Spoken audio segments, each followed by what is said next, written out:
All right. Eventually we will have a really cool graphic that'll pop up right now and say the game room. But until then, da la la la la. Welcome to the game room. This is our new podcast where we're gonna talk about video games and topics about video games and video games. Hey, did you know this is a podcast about video games? About games and video games in particular, yeah. Yeah. Basically, just kind of covering things coming up, things that we like, things we don't like, so on and so forth. Yeah. Exactly. I'm gonna adjust my mic super fast so it's like right in front of me, so I can get right up to it. Get that good audio. Yeah. Right. So I am Alan, the little ducky. I am joined today with Ian, the Nerd Cave. There will be links in the description if you want to find our social medias, if we have them. I know I do. And likewise, to me, I'll have this up on my channel. I'll link over to Alan's stuff, so on and so forth. So nice. So nice. Okay. So, go ahead and I guess start us off with your first topic. Alright, so my first topic is, what game do you remember from your childhood? I'm not talking about recent games, and by recent I'm going to say like the last 5 years. But like, what game do you remember playing that was the best game you have ever played? And you're like, I will never not love this game. But you look back at it now and think, wow, that's shit. Like, as a kid? Yeah, like, this is the best ever! And then you're looking back like, why did I even like that? Right. Let me think, because that's an interesting one, because a lot of the games that I've enjoyed, that I loved as a kid, I don't go back to like, oh, well, this is shit now. I go back and I'm like, oh, yeah, this is still pretty solid. All right, yeah. It's just, I remember there was this game back on the PlayStation 1. It was called Bigsby, I think it was. It's been so long since I've even thought about this. And you played as this rabbit in a digital world. And now I don't remember the actual story. I'm remembering what I remember from the game. Like, the platforms looked as if they were from Tron, so I just remember playing as this rabbit in a Tron-esque world. Okay. And I don't know what you're doing. All I know is it was basically the first parkour game, because there was so many I guess besides Mario, but there was just you were jumping around everywhere and you were doing stuff. And I remember I would play that game hours upon hours trying to do something. And I went back maybe 4 or 5 years ago. Somehow. I think I got an emulator. Okay. Because I have not seen a PlayStation 1 in about 10 years. I actually found a PlayStation 1 at a Goodwill in Arlington, Virginia. That's another story. But, so I found it, and I could not get past the first level. Because like, it was too difficult, or it was... Not that it was too difficult, just... I couldn't figure out what was going on. The game just wasn't there. The game, I don't know if it was a problem with the emulator or if it was I was an idiot, but it just spawned me in. No text. And just like go. Well, yeah, I've had some things like that happen, but usually with like some smaller things. Like, for example, there was this racing game that my brother and I used to play a lot when we were younger. I don't even remember what it was called. I just know it was like the coolest game ever. It had a bunch of like Hummers and such in it, and keep in mind this was an old gen game, so it was very, very low graphics and mediocre physics. Yeah. But we loved this game. We would unlock our Hummers and everything. It was the best thing ever. And I found it, and we loaded it up, and it's the most boring game ever. Like, it doesn't have any freaking plot to it. It doesn't have anything. I don't know why we got on there. Like, we thought we were racing against time. We thought it was so cool. We would have our own stories in it, and I loaded into it, and it's literally like a freaking off-roading simulator. And you just choose your truck and get going, and that's it. There's nothing to it. It didn't even have any freaking music half the time. Was this The Crew 2? No, no. I don't remember what it was, but I know what it wasn't basically. Yeah. But there's that, and then there was also I had this computer game when I was young that was construction stuff. Like it was this big map, well, big quote unquote. In today's world, nothing's a big map from then. Yeah. But there was like all kinds of dump trucks and things like that just construction vehicles, and you would go around and you would do these tasks. You would have to move this debris from here to here. You'd have to dump this. You'd have to clear out this stuff. You'd have to find this. And I thought it was so cool, and I don't know why I loved that game so much as a kid. And then again, I booted it up like 2-3 years ago, and I'm like, this is literally, I'm pretty sure, a training simulator for the freaking Caterpillar company with making their tractors and whatnot. Because there wasn't anything to it. It was just, get in this, find this button on your dashboard, use it to lower the claw. It was ridiculous. Wow, that's amazing. Yeah. There was another game that just popped into my head, and it was a hunting simulator. And Okay. I didn't play this. My brother played it. I watched my brother play this game. And then one day I got my hands on it, and there was absolutely nothing to it. It was just you're this really old, grouchy man, and you have like this shack, and it was full of weapons. You could use a bow and arrow, a shotgun, whatever you were hunting, you had the weapon for. There was no unlocking anything. Everything was already there. You had a Jeep, you had a golf cart. It was just, you had everything you needed, except for an ability to track the animals. Okay. Or anything like that. So it's just, it's like you're hunting, but in a game. So it's like real life hunting, but in a game. So I just remember my brother would drive around for hours, not find a single thing. And once he finally did, instead of like sneaking up on it or trying to shoot it or anything like that, he would just get so angry with the animal, he would just take the truck and run into it. I think that's illegal in most hunting circles. Most hunting circles, yes, but thankfully this was digital. Right. I have not heard of that game in so long. I couldn't tell you if I went back to it now if I would be astounded or completely bored. Well, let's transition this little spin then. What's a game from your childhood that you absolutely loved and follows through to this day? Like your favorite game that you played as a kid? Oh, that's obvious. Star Wars Knights of the Old Republic 2. Good choice. Now, okay, so that game was never finished, and it hurts. Right. I mean, it didn't...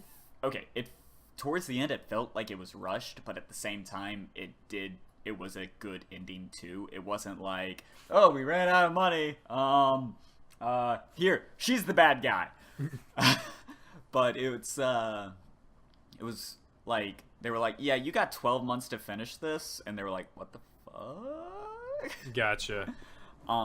But still, like, the dialogue, the love interest, the way that you can literally shape the entire story around every single choice you make. And I know a lot of games claim that, like R.I.P. Telltale and Right. and other things, but this game legitimately Was one of the first to actually... Yeah, like, I mean, even Star Wars Knights of the Old Republic, it said you could change as you go, but really there was one choice in the entire game that would change it, and that was like at the very end, and you were like, do I want to be a good guy or do I want to be a bad guy? Mm-hmm. And yeah, and it really didn't have an impact. But this one, like, with every single choice you make, your companions would be like, I don't know about that one, boss. That one's kind of... Well, that's kind of out there, dude. That's... Yeah. I mean, even in the fact of, if I chose the dark side, I would have a Wookiee companion, versus if I chose the light side, I would have a cool bounty hunter companion. And, like, I could kill my companions. because they were shitheads and I didn't like them. You can kill the Mandalorian, you can kill the Handmaiden, you can kill somebody else, but yeah, it's just. And like, if you choose the dark side, you can just go up to random people and electrocute them for no reason whatsoever, other than them being alive and in your way. Well, that's a perfectly good reason, man. Exactly. It's just that game. Just it blew my mind, and it still does. I'll go back. I found mods that pieced together the ending that we deserved. Okay. And it is that game. My favorite that I played as a kid that carries through to today is Legend of Zelda: Ocarina of Time. Oh, okay. I feel like that's a cheat answer because I know. every Legend of Zelda game is just it's amazing. You just Right. I mean, okay, Well, there but might be one. This one though, it's what ultimately got me into gaming. Like I played Super Mario Brothers, I played all this stuff, but it was the first like campaign game that I played that actually had a goal that actually mattered. Yeah. And it was so freaking cool and badass to me. I mean, it was an open world. As far as I'm aware, it was one of the first well done open world games because, yeah, it wasn't massive. You were just going around little bits of Hyrule, but you started out in the Kokiri Forest, then you would go around, you'd get to the Hyrule Castle, and you could go back and forth. To me, that was really cool because I hadn't played a game before where you could go back somewhere, like in a 3D game, where you could actually go wherever you wanted, so long as you were trying to keep some bit of the plot in mind. It had a good structure, had a good system. A lot of people say that, it wasn't their favorite Zelda game, but to me, I mean, it was amazing. And it had a good payoff, I feel. Like, it had a good story that followed through all the way to the end, and I liked it. And then I hopped on Majora's Mask. I don't even remember playing Majora's Mask except for like 3 highlights. I remember the start, looking up at the moon and seeing all that stuff going on. I remember putting on my first mask and losing my freaking mind, thinking I was going insane. And then I remember beating the game. And I don't remember anything in between. But what I do know is I beat the game, and then like my dad was like trying to beat the game or something, and he was having difficulties, and he couldn't like figure out how to like fight Ganon or something this specific way. And I'm like, oh yeah, I just did this. And he was not happy with me. It's like, This yeah. little kid's just like, oh yeah, no, you didn't use your hook shot the right way, do you? Kids these days and their advanced strategies of the virtual games. The other one that I played a lot as a kid, and this is definitely newer, not new by any means, but newer than some of the ones we were talking about, but Halo. Oh. I played a lot of Halo on the Xbox, the original Halo on the original Xbox. I'll still load that game up. Halo 2 is my favorite, like, multiplayer-wise. Yeah. But so, I did not get into Halo until the Xbox One came out. About a year before that, I got an Xbox 360 that was like my first new generation console, because up until then I was playing on PlayStation 2. Okay. Well, I guess PlayStation 2 and Xbox 360 are the same generation. Anyways, I got Halo Reach right then. All right. And that was the first and honestly the last Halo game I have played. So Reach, I've heard mixed things about. I haven't even played Reach, honestly. I stopped after... Well, I've played a little bit of the newer ones here and there, but honestly, Halo 1 was really cool. Halo 2 was freaking amazing. And then it stops there for me, pretty much. Yeah. Like, I mean, I hear ODST is one of the best ones. I know 2 was amazing, and I know 1 was amazing as well. But I guess since I didn't start off right there, like at the beginning, or I didn't even, like, once I saw the series, I didn't go back to the first one. I started somewhere in the middle, which I guess Reach is the beginning, but that's besides the point. Right. Like, I didn't have that, the pull to go back into it, so... Well, I and mean, there's something to be said for trying to go back, though. I mean, it's more difficult when you get into a game series later on. You try to go back to the first ones. I mean, there are some games, like for example, Assassin's Creed. I love the Assassin's Creed franchise. My fiance loves the Assassin's Creed franchise, but I got her in at Brotherhood. Yeah. She still was able to go back to the very first Assassin's Creed with Altair, and she's going through it just fine. She's having a hard time realizing that Altair apparently has severe hydrophobia, but he dies anytime his toe touches water. But aside no, from not that, the water.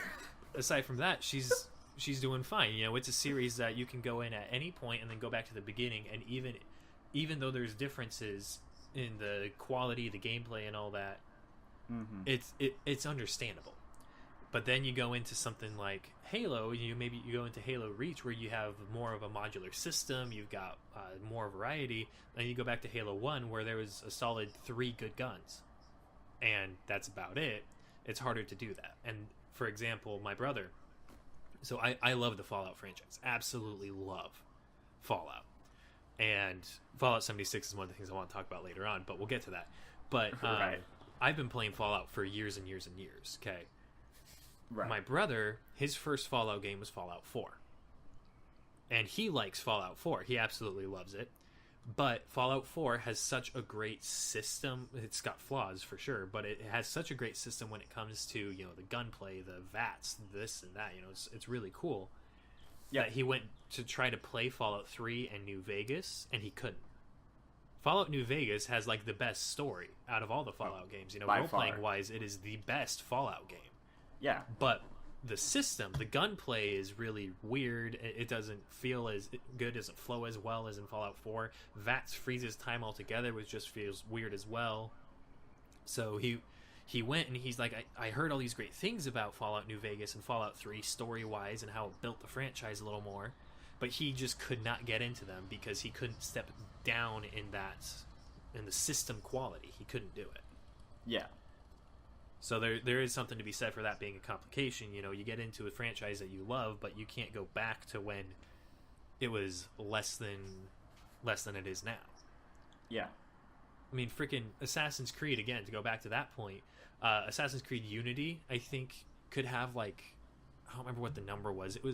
It was a ridiculously high number of NPCs loaded in at one time, like 100 or 200 NPCs loaded in on the streets at once without impeding your gameplay. And by the time you got to the point where you're at the edge of that 100, 200 crowd or something like that, the last ones had unrendered, so new ones could render in.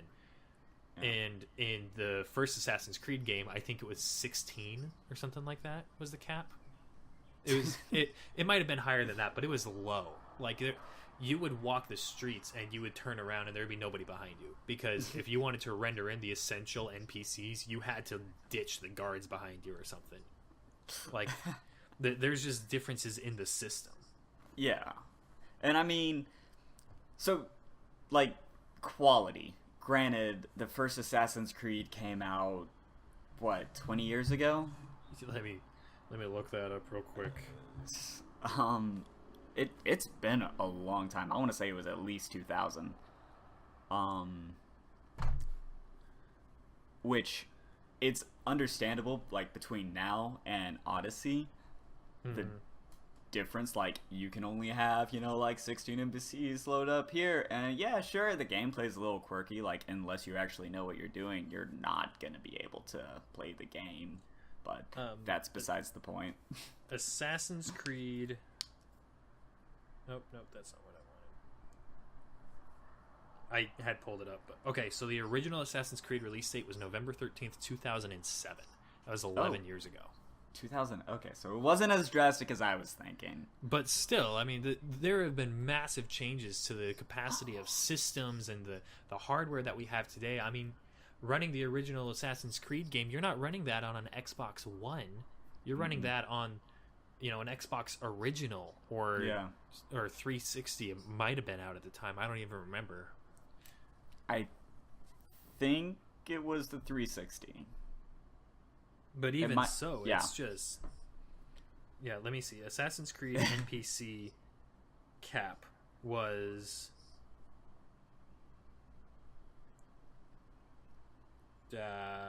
not being found, but I know it was a low number. It was a really low number. I remember reading through all these facts about like older games and such, and how back then we thought they were so freaking amazing, and then we look at the tech we have now, and it just doesn't even hold a candle to it. But it's not its fault. I mean, we have had technological advances. I mean, you go back and you look at medicine in the 1800s when they're shoving freaking oregano down your throat saying, hey, get better. And you look at it now and they're like, oh no, actually you just need to get this shot and put some ice cubes on your forehead and you'll be fine. They're gonna, I mean, there's a difference. Yeah, big time. Yeah. And like, okay, so I got Odyssey. Okay, I haven't played it yet. Is that it? Odyssey? Yeah, it's Odyssey. I love it. Like, okay, so I have this thing with games where I'll play it, like, and I love long games. I will play the crap out of the longest game there is. But at the same time, it's too much and I get bored and I'll stop playing. Yeah, you have to go back to it here and there. Oh, yeah. Yeah, that's what I have to do. I have only completed the original Assassin's Creed 2.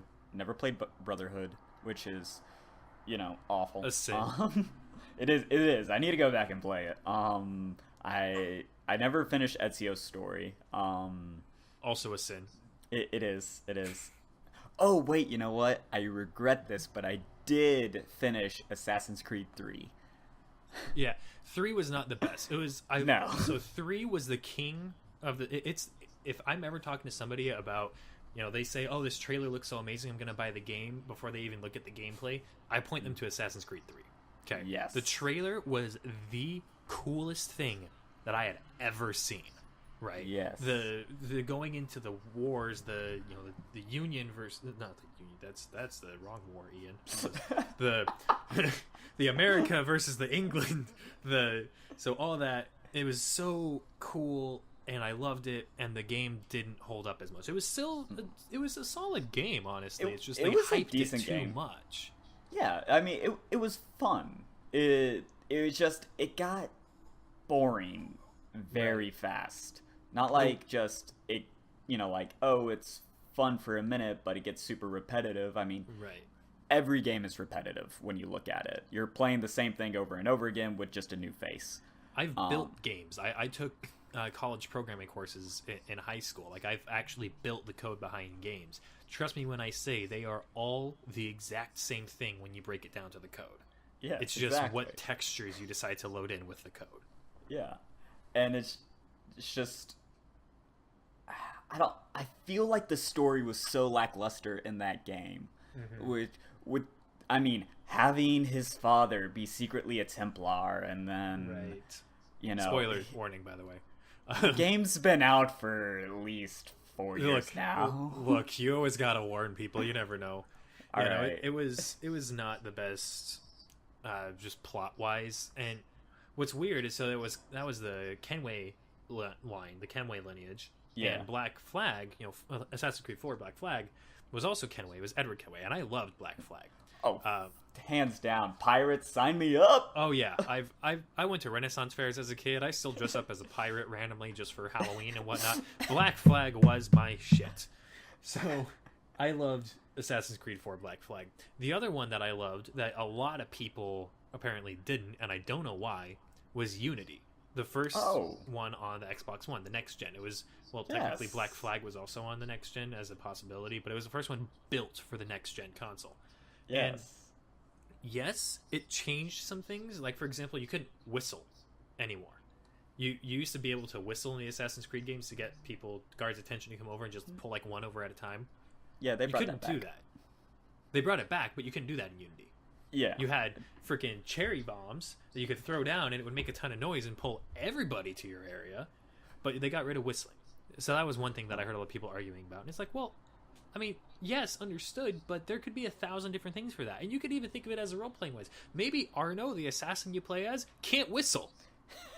I can't whistle very well as a human being. I understand. You can't whistle? I can barely, but not very well. It takes me like 30 seconds to get a good whistle going. I can make the whistle with my hands instantly. That's fine. That's my resort. The last thing that I go to. I can whistle really good with my mouth. I can't do it with my hands. I have no idea how to do it. It's Like, always one or the other. yeah. But yeah, I liked Unity. I haven't played Syndicate yet. I want to, but I haven't yet. I haven't played Odyssey yet.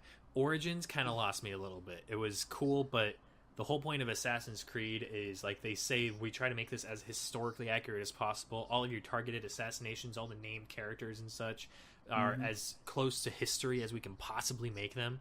And then Origins decided to pull out giant magical scorpions just for the heck of it. Like, it was cool. You might not like Odyssey then. I mean, it's still a fun game. I like you do. They brought back in the naval aspect of it and everything else. But there are mythical creatures that you can take down. Now, I haven't seen any yet. Well, but I was looking through the mythical achievements. Having mythical creatures is one thing. Like that's fine if that's the game, but they didn't market Origins as that originally, right? It's Assassin's Creed, this historically accurate franchise, or as historically accurate as possibly can be. And then they say that this is the start of that with Origins, and then they just changed a lot of it. I mean, they even changed the way Eagle Vision works. It's not even the same thing anymore. You can't even argue it evolved into this. It's just completely different. So it's almost like, to me, if I want to play Origins and Odyssey, I have to look at them as unrelated to the Assassin's Creed franchise. They're their own spin-off of that series, which makes sense. I mean, technically, if you look at the games themselves, they are completely different because, I mean, spoiler alert, Desmond's dead. Yeah, that breaks my heart every time I think about it, man. Same. But, I mean, now we're on a new person looking at the Animus, and they don't even have to be related to go into the Animus anymore. It's just like, do you have his DNA? Yeah, we're good. Just like, how did that happen? In Unity is when they kind of kicked that off, because the guy that goes into the Animus in Unity is somewhat related to Arno, I think, but not by much. But basically, I like the fourth wall tweaking that they did with it in Unity. They basically, you went to work for the Animus, for the company that's behind the Animus, and Abstergo, yeah, that's right. And the way that they're doing it now is Abstergo's claiming that they're building the Animus as a virtual reality history experience, like a video game. In Unity, they straight up say, we're building the best, immersive video game experience, collecting actual information from history, building these kinds of things that you can go back in time and relive these essential pivotal moments. And it's really cool because they're saying that that's what they're doing, because that's 100% what the Assassin's Creed games are. Yeah. But it's not. The guy that's going into the Animus is hired because he's related to Arno, but they just have to have one guy go in and pull some memories, and then anybody can go in and access it. Ah, that's how it is. Or that's at least kind of where they're going with it. Yeah. Where they were going. Well, yeah, because I know, spoiler yet again, for Odyssey, so like, you go in, you learn how to play the game, and then it gets you into the game. And like, before you hop into the Animus, this lady's digging around in a pile of rubble, and she picks up a spear, and she's like, I got the DNA, we're good, we can go in the Animus now. Really? Yeah, that's essentially how the game opens up, and it's just like, so basically you just need any DNA from you just need like DNA, and what I'm assuming is from the person of the time. Right. Because she just picked a spear up off the ground and was like, it's got some blood on it. This should be right. Just like, don't we need to test it? Nope, it's right. It's good. Just go plug it in. Yeah. If it's the wrong person, we'll know as soon as he has a seizure. It's fine. Let's just go for it. Exactly. I could honestly talk about Assassin's Creed all day. Yeah, I like it. I have a tattoo from a video game already, so I'm kind of torn on if I want to get another one for Assassin's Creed.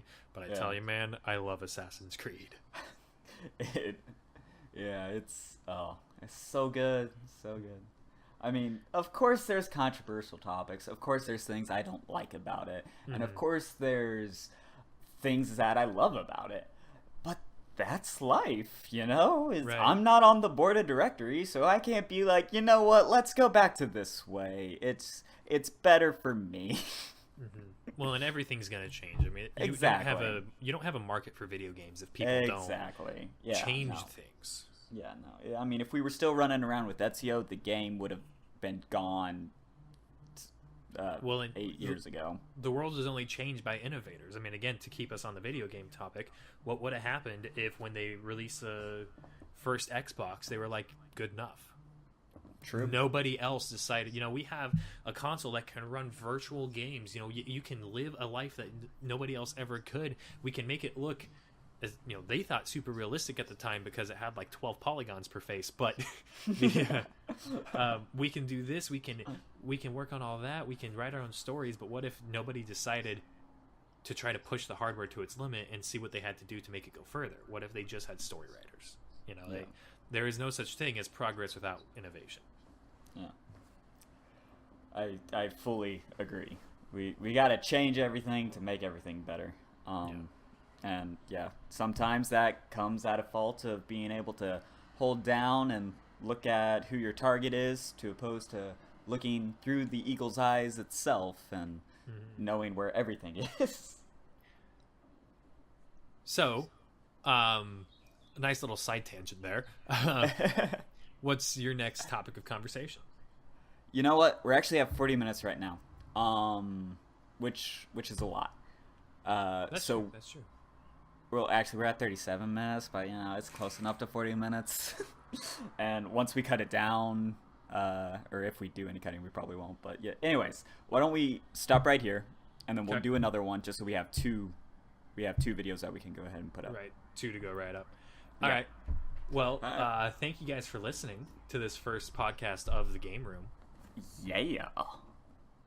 We're gonna click stop recording and then immediately again hit start recording so we can continue this. But when the second episode comes out, make sure to go over and check it out. We're gonna try to get this up on all the major platforms like iTunes, YouTube, SoundCloud, stuff like that.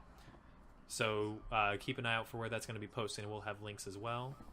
And any final remarks, Alan? If you look around your screen, actually it'll be in the description because I'm not really good with all that. You will see the links to the Twitters, the other things, and the other things. Yeah. And we'll be posting, like, I'll post on my Twitter if we're going to have another episode of the podcast going up or something. So make sure to follow me and Alan. Yeah. So you can get those updates. Exactly. And also, eventually, we're going to set up a thing.